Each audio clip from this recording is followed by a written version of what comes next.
Welcome back for another exciting season of Health Talks.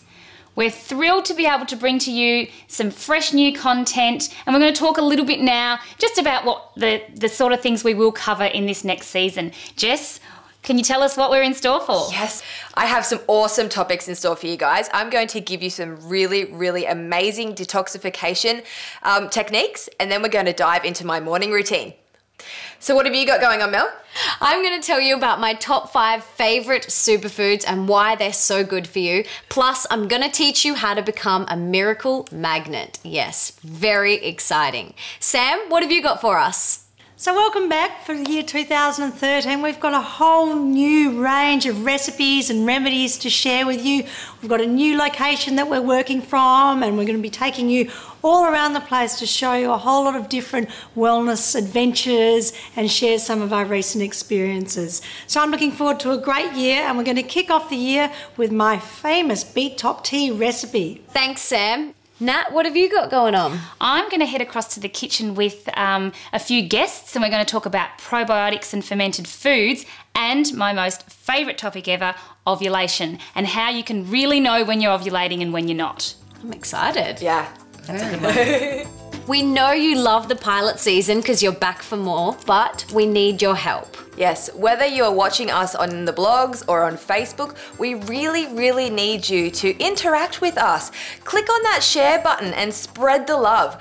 Also leave some comments and just join in with us, because Health Talks really can't survive without your input. So there you have it. You see what's in store for this season. We've got some awesome things lined up, but today we're not going to leave you empty-handed.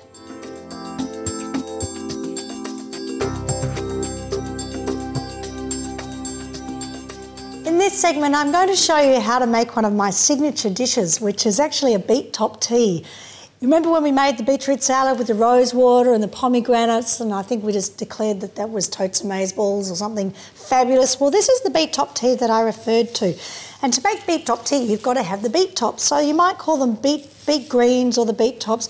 They're exceptionally beautiful. I love beetroot. We look at it medicinally because of its colour. It's that rich red colour which helps to tonify the liver energy. So we say that beetroot is particularly good for liver and detoxification. The greens, of course, have an alkaline component. We use them fresh, and we try not to have the tea for longer than a few hours because, again, a little bit like some cooked spinach, the oxalic acid and some of the oxidation of the leaves will occur, and it'll make it very bitter, but it'll also make it quite acidic. So when we make this tea, you want to drink it pretty much as soon as it's ready. So the thing to do is to separate your beets if you haven't already. Most people would discard these beet tops, but they're really valuable. So I've just got a pot of water on the stove. I've already put a few in there. And I just pat them down with a spoon or a ladle, or you can cut them smaller. And we're just bringing that to the boil to a gentle simmer, if this one wants to tuck in. And I'm using a copper pot today. I love copper. I use stainless steel in my commercial environment because it's a commercial kitchen and it's just more viable. But at home I use copper pots just like these beautiful French ones, and also the cast iron and enamel pots that happen to be on the stove at the moment. So coming back to the tea, I've got the beet tops in some hot water here. That's on a high heat at the moment just to bring it up to boil, and then we're going to reduce it down. I've got a stalk of lemongrass here, so this is obviously going to give it that lovely lemongrassy, summery, alkalising flavour. And there's a couple of things you can do with lemongrass. My travels in Bali and my work with my friend Janet Deneve, who has cooking school and lots of restaurants over in Bali, she's taught me many things about Southeast Asian cuisine. And one of them is to bruise the lemongrass with the back of a knife, like this.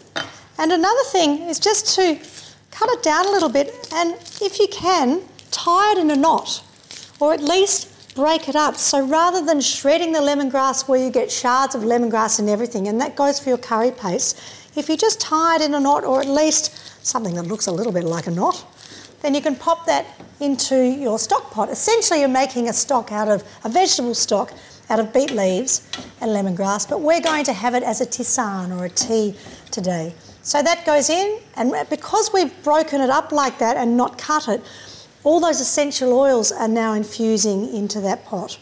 We can just turn that down a little bit. We've got some fresh ginger here. We've talked a lot about fresh ginger.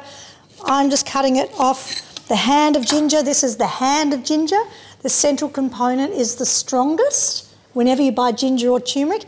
And these are like the little fingers or the babies that come off the mother area. So as the root grows, this is the central force and has the most flavour. Usually this is a lighter flavour. A couple of different things you can do when it comes to ginger. And one is to just peel it with a spoon rather than a knife. So you get into all the nooks and crannies rather than getting a lot of wastage. And this is one of the most popular tips that I ever share in the cooking school. People are like, oh my stars, that's amazing. How do you know how to do that? It's more that you just get into all those little bits and okay, and there's no wastage. So using either your cheese grater or a mandolin like this, just get a little bit of ginger root, almost like the zest really. So we want about a teaspoon into there. So 1 stalk of lemongrass, half a bunch of beet tops, about a teaspoon of freshly minced ginger. And then to finish that, we're going to have a little bit of lime. Now before you cut the lime, another tip is just to roll it, to bruise it slightly, and this helps to release the pith. Lemons tend to be a lot softer and a bit more pliable, and the juice is a lot more easily extracted. But with limes, particularly if they're a little bit tough or perhaps not as ripe, they just need a little bit of a massage. So just give it a little bit of a rub on the board and then cut it down the centre, obviously. Whichever juicer you want to use, or you can just use your hand. I just prefer to use the handheld one. It's my favourite piece of equipment. And just adding the acidity. So this tea I specially designed when I lived down in Melbourne. I was living in Collingwood long before I moved up to the wilds of Byron Bay. And I used to have all the beet tops because I would pick all the beetroots or do beetroot salad or something like that, and I'd have all the beet tops. And I looked up a couple of recipes, and Paul Pitchford, who wrote a great book called Healing with Whole Foods, talked about the beet top tea. So this is my version of it. And again, it's the medicinal purpose or the intention of this dish is to alkalise, to tonify the blood and purify the blood. So it's particularly good as an anti-inflammatory. It's great for any inflammatory response, period pain particularly. It's a great tonic for hangovers. It really is, because it's alkaline and it's supporting that liver detox process. So it's certainly a wonderful thing if you've had too many sherbets the night before. You can cook it down for about 30 minutes, maybe 15, depending on how fresh your beetroot tops or how young the beet tops. So these ones are attached to the baby beets. So they're the baby beet tops. But those big beets that you get obviously have much bigger, chalkier or strawy kind of like leaves. So I prefer the baby beets at the moment.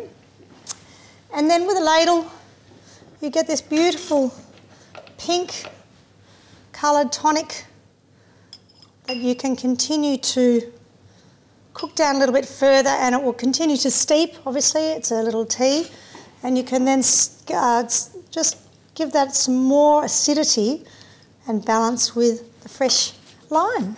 So if the longer that infuses, of course, the lemongrass characteristics are going to come out. The ginger is going to permeate into the tonic a little bit more. But for the meantime, here's our beet top tea.